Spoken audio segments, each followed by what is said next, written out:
In the centuries before European colonies in India, how did the West imagine the East?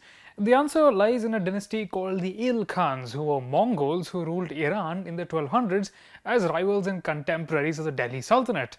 The Turk rulers of Delhi imported Iranian Muslims to help them rule, but the Il Khans imported Kashmiri and Uyghur Buddhists. And so, as Islam spread east, Buddhism went west. In this last great flowering, India's once dominant religion, Buddhism, spread as far as Azerbaijan, exciting the imaginations of Iranians, Italians, Germans, and even the English.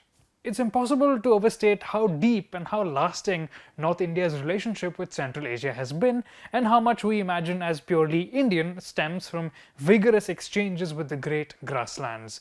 Central Asian conquerors could certainly be violent, but they weren't barbarians. They brought new ideas, engaged with existing traditions, and attracted and drove immigrants in all directions. By the late 1200s, the Mongol Empire had spread through much of Eurasia.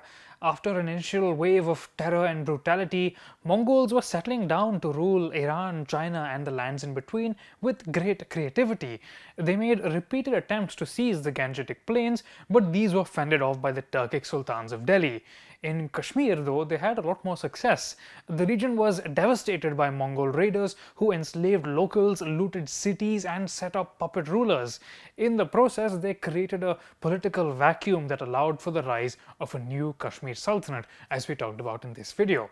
Like all Central Asian conquerors, the Mongols didn't let religion get in the way of their conquests. Hulagu Khan, the founder of Iran's Il Khan dynasty, was a devout Buddhist educated in China, but in Kashmir his generals plundered with no regard for the region's deep Buddhist and Hindu roots. And with no trace of irony, Hulagu later built a Buddhist temple in Malot in the present-day Punjab province of Pakistan. In 1258, this Buddhist king, Hulagu, brutally sacked the great metropolis of Baghdad, the capital of the Abbasid Caliphate, slaughtering thousands and destroying perhaps the greatest libraries of the medieval world. Hulagu would eventually set up his own kingdom in Iran, where he struggled with a ethnically diverse Muslim aristocracy.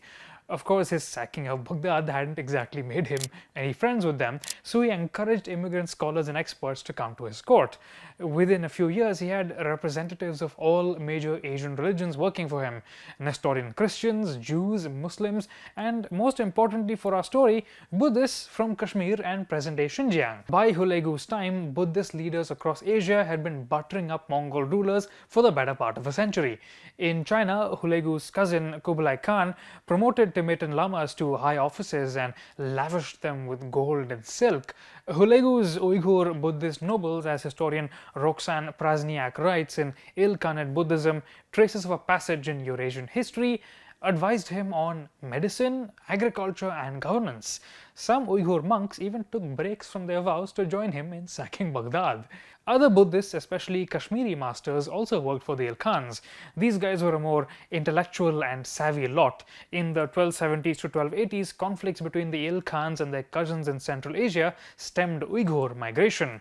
And then the Kashmiris made their move, encouraging the Il Khans to construct major Buddhist temples, including rock-cut structures near major Iranian cities like Tabriz. For the first 30 years of Il Khanate rule, according to the Cambridge History of Iran, nearly half of their treasury was dedicated to setting up Buddhist images, and much of this wealth came from Iran's position as a trading intermediary between India and Europe. Kashmiri Buddhists and Iranian Jews formed a tacit alliance at the Il Khan court, aligning against Iranian Muslims. A later Muslim historian, according to Dr. Prasniak in Il Khanate Buddhism, claimed that a Jewish doctor of the Il Khan suggested that the Kaaba in Mecca be replaced with a Buddhist pagoda. But interestingly enough, though 13th century Iranian Buddhism was a conqueror's religion, it did have a receptive audience there. As we've seen in earlier editions of Thinking Medieval, as late as the 8th and 9th centuries, Iranian nobles still followed Buddhism, and we talked about it in this video here. Even after the region converted to Islam, the Buddha was still a recognizable figure in Iran. Central Asian Muslims had long written about Buddhism in Arabic texts, describing the Buddha as a prophet. Ultimately, though, Iran's 13th century fascination with Buddhism didn't last. The Il Khans converted to Islam, and the court's Buddhist experts gradually migrated away. But Buddhism left deep and surprising traces. From 1307 to 1316, the Ilkhanid vizier Rashid al-Din, an erudite scholar, wrote a new history of the Islamic world in which Buddhism played a central part. As a loyal courtier, Rashid al-Din had to explain how the Mongol Ilkhans had been able to wreak such havoc but were now good Muslim kings. He also had to explain Iran's long Buddhist history and the recent, if brief, revival of that ancient religion. To do this, he worked closely with Kamalashri, a Kashmiri Buddhist who had migrated to Iran. Kamalashri had an interesting job. He had to explain Buddhism's over 1500-year history and summarize its many intellectual strands while also remaining employed in a Muslim-dominated Mongol court. His solution was to claim that the Mongols were descended from Indian kings, including the Kashmiri ruler Harsha, who ruled from 1069 to 1101. He explained Indian religions as having been founded by many prophets, Shiva, Vishnu, Brahma, and most importantly, the Buddha, who was superior to the rest due to his humility and non-violence. Now, Rashid al-Din took this idea and ran with it. Arabs, he said, were originally Buddhists before receiving the revelation of Islam, which rendered Buddhism obsolete.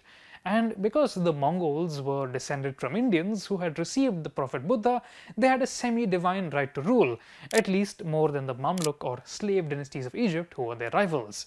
Rashid al-Din also paired his history with illustrated scenes from the life of the Buddha, depicting him as a bearded, robed Sufi mystic. He argued that this Buddhist precedent also explained the Ilkhans' eclectic approach to religion, even after their conversion to Islam. Though they changed their former Buddhist temples into mosques, the Ilkhans otherwise insisted on treating all religions in their territory equally. But unlike Rashid al-Din, medieval Muslim fundamentalists who had been recently traumatized by the Ilkhan's destruction of Baghdad saw all this with suspicion and a sign of lingering Buddhist heresy. But that's not all. The Ilkhans had close dynastic and commercial ties to Europe, and Europeans viewed them with fascination. Through Persian and Arabic translations, as well as European travelers encouraged by Mongol peace, Buddhist stories spread far, far west. Marco Polo, for example, wrote with admiration of Sakyamuni Burkhan and his 84 reincarnations as animals and finally as a god, clearly a garbled version of the Jatakas. Stories of the Christian Saint Eustace also reflect some Buddhist values, non-violence towards animals and vegetarianism.